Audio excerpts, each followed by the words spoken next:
Okay, everyone, we're back again. Parshat Bo in the Alshich Academy, in the holy city of Tzfat. Thank you for joining us today.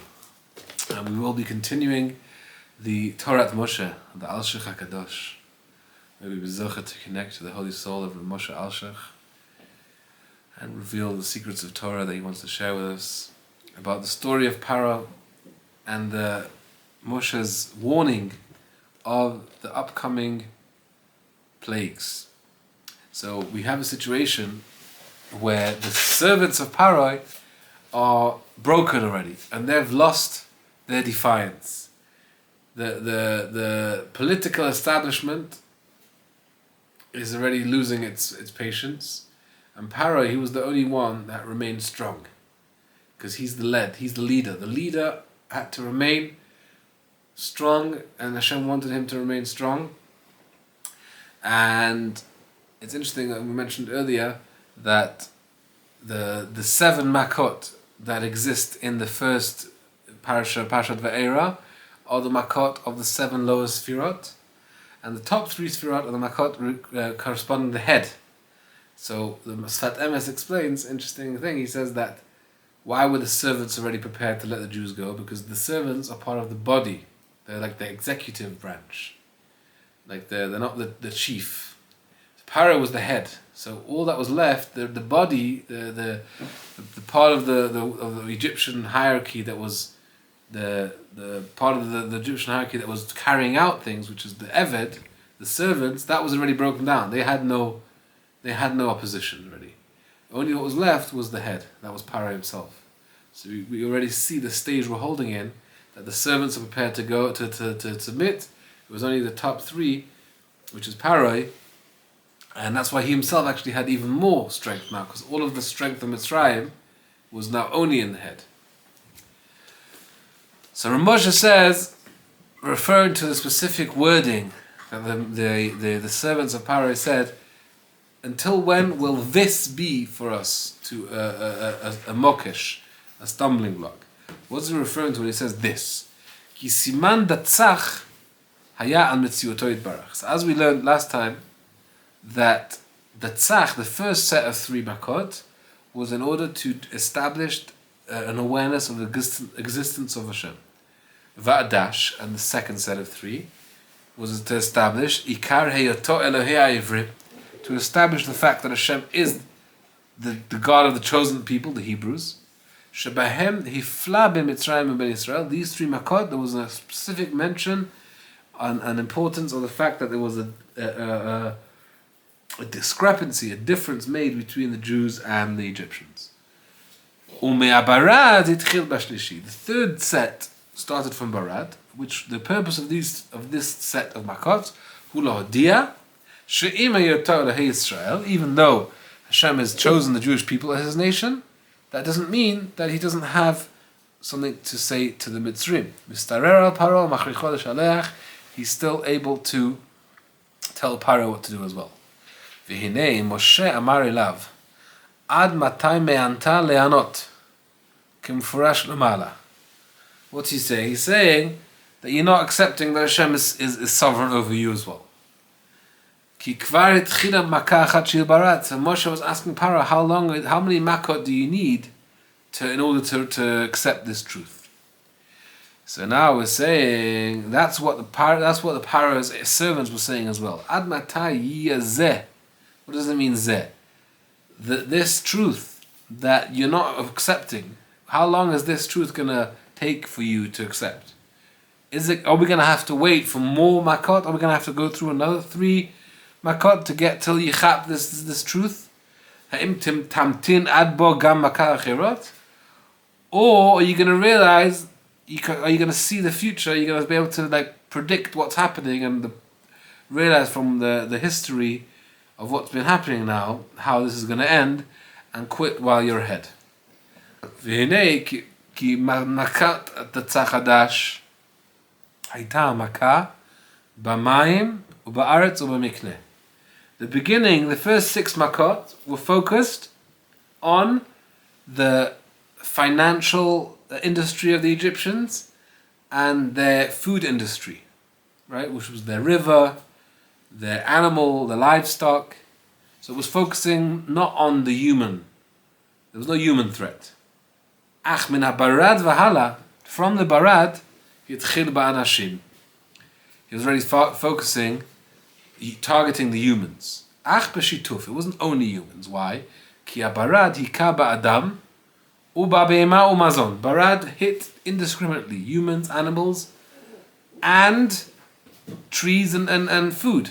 The gam ha'arbe, mechale hamazon, the locust also eats up all the food, add 2 more until there's no food left. V'hu gam kem ba'anashim, this will also affect the human populace. Sheyu chalalei ra'av, it was going to cause mass starvation in Egypt. Al kein amar elav ad matai tamtin.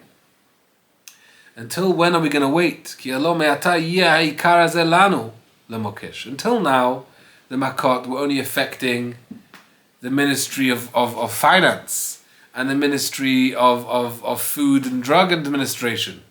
But what about now? We're talking about human lives. Lanu lemokesh. Now it's affecting us, our own beings. Is that not enough? Are you not realizing where this is heading? It's just the makot are getting more intense. As we know, it ended with the killing of the first one, which is actually directly focusing on the humans. Al-Ken Shalach, why wait? Why wait till this gets worse? What's coming next? We've no idea how this is going to continue. Have you not realized that the entire basis of the Egyptian economy has been broken? Mikne ubehema umazon, animals, cattle, food storage. Imken de'ata kol choli v'chol makah. There's nothing left to hit and to target besides us, our human being, ourselves. Al ken meher achusha kale garish tigarsham. So we request of you, Paro, to realize that there are no other targets left in Egypt besides our own physical bodies. So if you know what's good for yourself, and you know what's good for everyone else, it's time to lift your hands in the air and be surrendering. Or Yomar. Or they were actually being a bit more direct with Paro, and they were saying the following. They were being acting like a passive aggressive psychologist. Like, what is the reason for your refusal? So you could say, because you got ego, and you don't want anyone else to give you orders to let people go.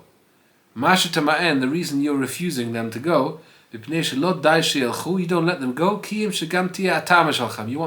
want to be the one to let them go. Nobody should tell me what to do. If I want to let them go, I'll do it myself. Nobody tells me. Or alatzma, maybe it could be that this is actually a calculation that you have, that you can't get rid of so many slaves. You have 600,000 slaves, which is a great free workforce. Arbeit macht frei, and you're not prepared to let go of that. And you're scared that if they go to worship their God for 3 days, they ain't coming back. So they're saying as follows: if it's an ego game,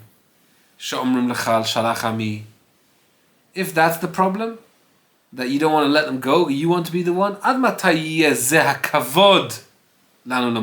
long will your ego get in the way and cause us trouble? Shalach, let them go. Eventually you're going to have to submit. And we're just going to keep falling and being destroyed with great plagues. So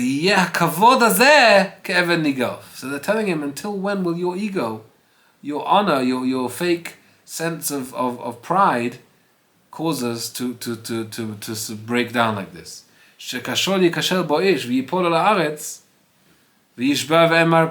As we know, that honor and ego causes people to trip on their own ego and makes them make bad decisions because they can't submit while they're ahead, because they want to see their ego not get bruised, and in all the meantime it just causes them to get even more bruising. If the purpose of you keeping them here is because you want actual slaves to be here, let's give you a suggestion. Shalach et anashim. They're referring to making a deal about which hostages are going to be released. Is it just the males? Just the females?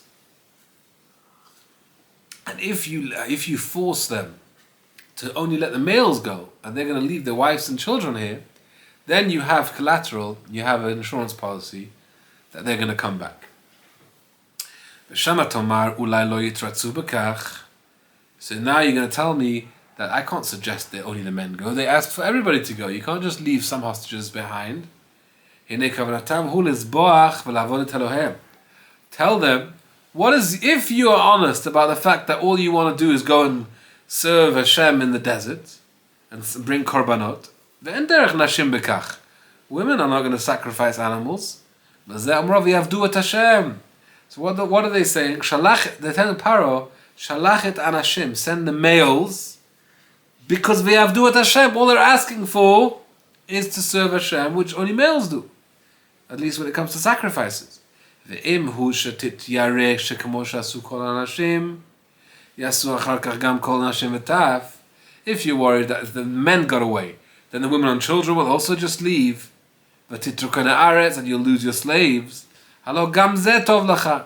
Even if if your situation will end up that you have no slaves, it's still best for you. Why? Mitzrayim is completely destroyed. So you're trying to keep slaves so that Mitzrayim can have slaves work for it. There is no Mitzrayim anymore. There's nothing left to work. You've got no food, you've got no infrastructure, everything you have is destroyed.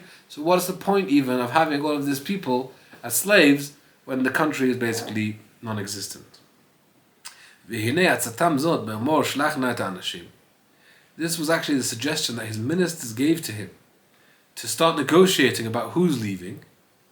Bachar Paro actually chose to use this as a negotiating strategy. And this is what he said when they brought back Moshe, L'chuna hakvarim, the men should go, ve'ivdu, and you should go serve your Lord. Ubezeh eino menaged lahem, ki im shelo hichal chalatam kasher yavo. So now Rabbi says as follows: that he doesn't. He's basically saying, if all you're asking for, if I'm literally believing you that all you want to do is go for 3 days and bring sacrifices and come back, then really what you're asking for is only something that men need to go for, and you can keep your children here.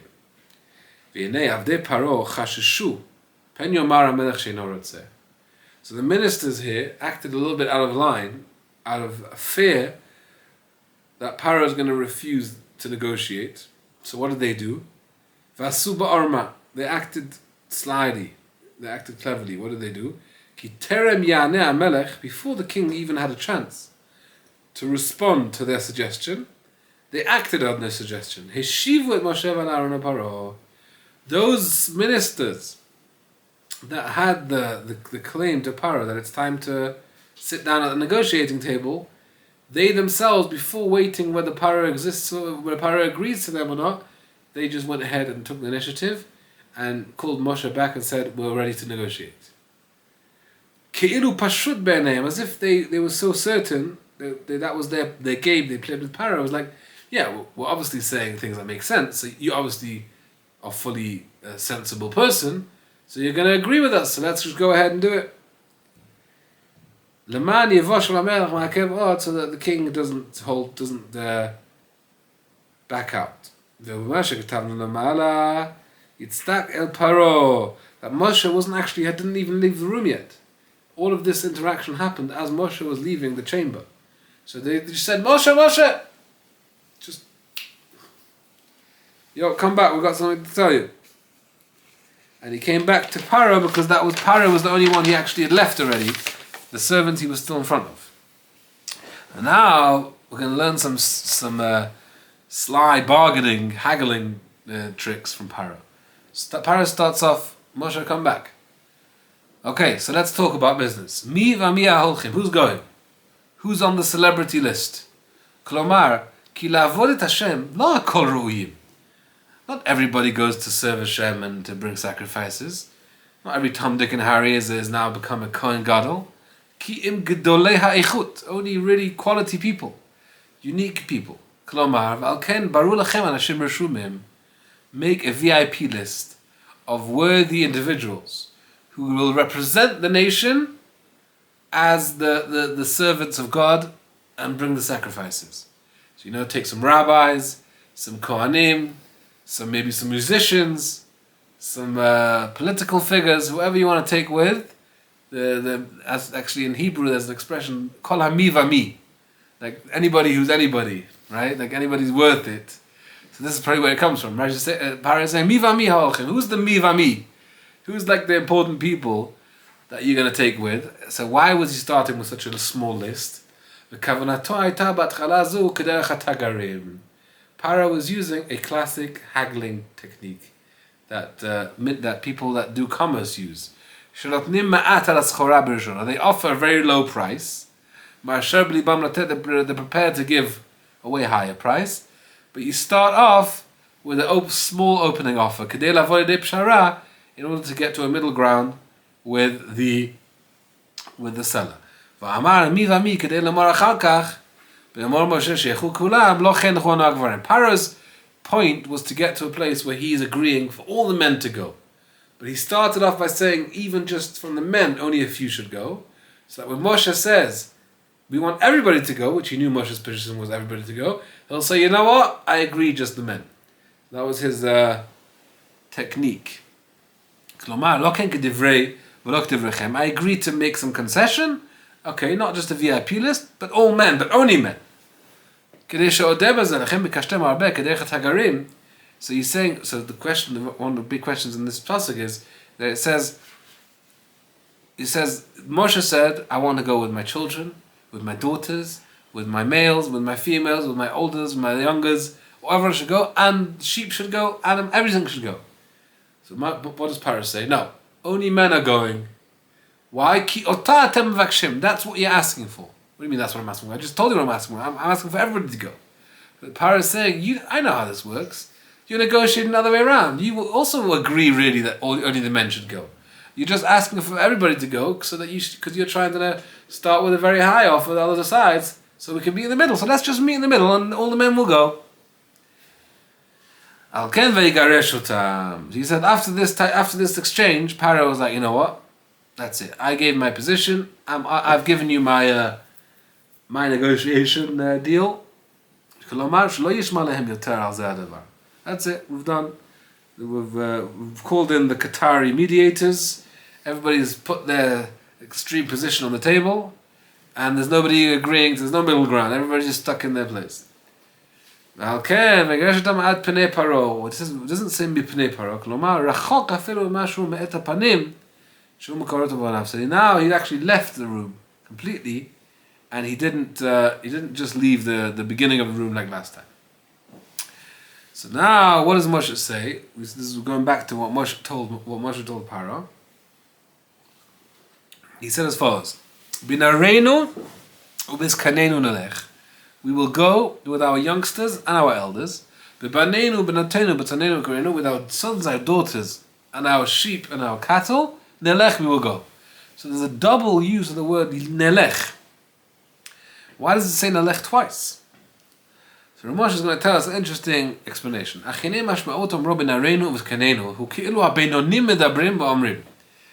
Ramosh is going to say we have middle-aged men who are speaking now, and they're saying our youngsters and our elders. So what does a youngster mean, says Ramoshe? For example, youngsters till 20 is a youngster. Ad 20 shana. Biskenenu, what's an elder? 50 plus, 60 plus, or 50 or 60 v'mala. Nelech anachnu habenonim. We, the middle-aged people, which in this context, says Ramoshe, is 20 to 50, 20 to 60. The people that are in the middle of their lives, the middle-aged that are not young and not old, are saying, I'm going to go with people that are younger than me and older than me. So that's including the whole entire demographic of ages. V'zeh kol ha'adam, this is everyone. V'hinei im lo haya omer nelech ad hasof.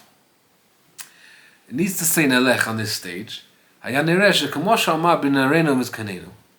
If the people talking right here are the people in the middle stage of life, so then when they say daughters and sons and sheep and cattle, I also would have understood that it's the middle people talking. Only the cattle and the sons of the people between age 20 and 50 are going to go. But that's not true. We're talking about everybody. So that's why we need to explain Hifsik Mentayim. It says, so that's talking about the middle-aged people talking, and they're saying that our youngsters and our elders will come too. And then it says, Nelech, לעשות חלוקה בפני עצמה. So that's one discussion. כדי שמה שאומר אחר כך לא יחזור לבינונים. So the second half of the pasuk is not referring to the people in the middle stage. בשיר הכתוב, את אנו הבינונים נראינו כאן נלך. וכולנו הכיתות הנזכרות, and all of the above mentioned groups, youngsters, middle-aged, and elders, all of them will go with what? With their daughters and sons, and sheep, and cattle. Basically, this is in order to include all of the different demographics of the Jewish people. If you're now going to say, why then does everybody need to go? If it's just a sacrifice, why does the old people do it? Let the old people stay here. What about children? Why children need to go? It's a festival. It's a chagiga. And a festival, everybody needs to be. What kind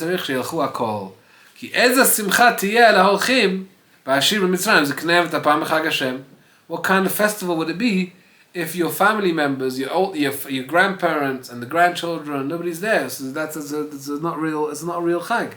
So we're doing it. We need to have the children and the grandparents in order to celebrate wholesomely.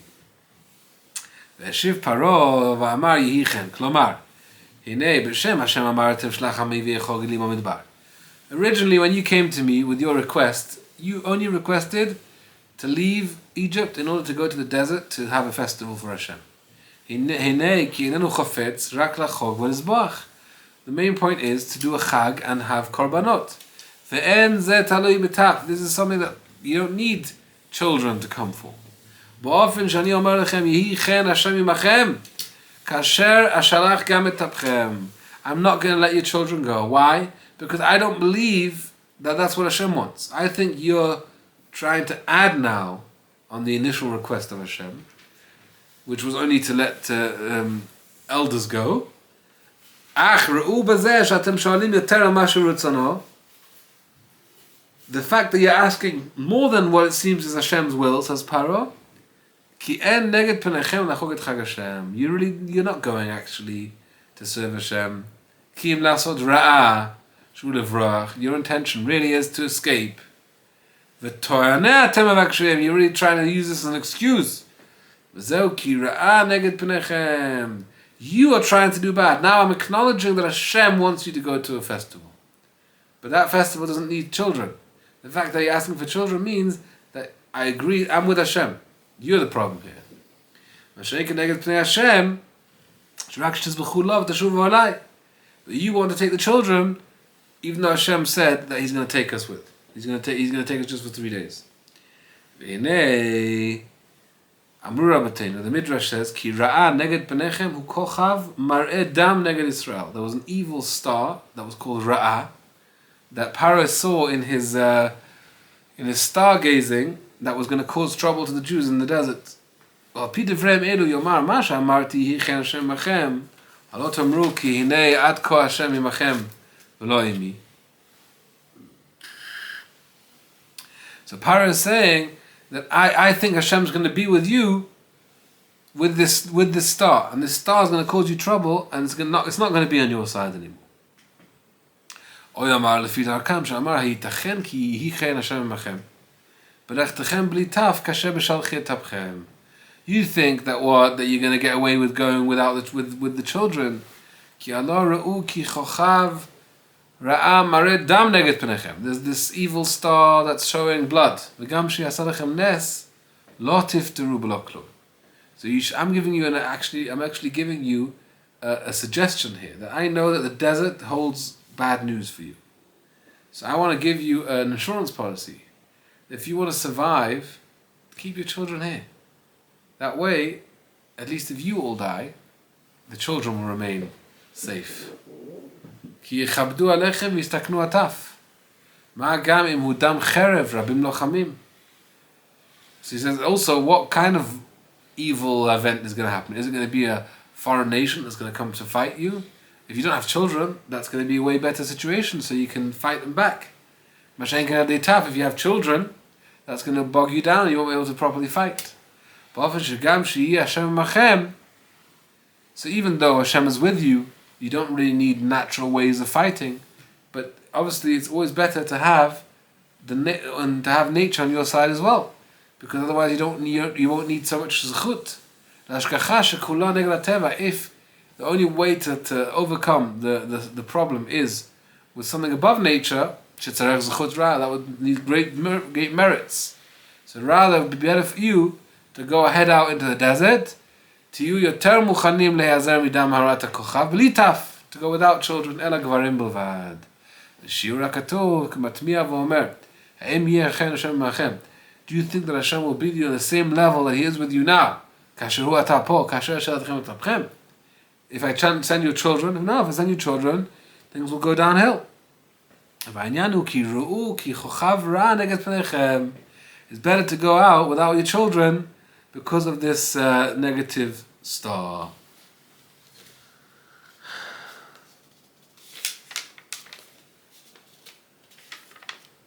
I think we'll leave it at here, Bezrat Hashem. Baruch Adonai La'olam, Amen, Amen. Shabbat Shalom, everyone.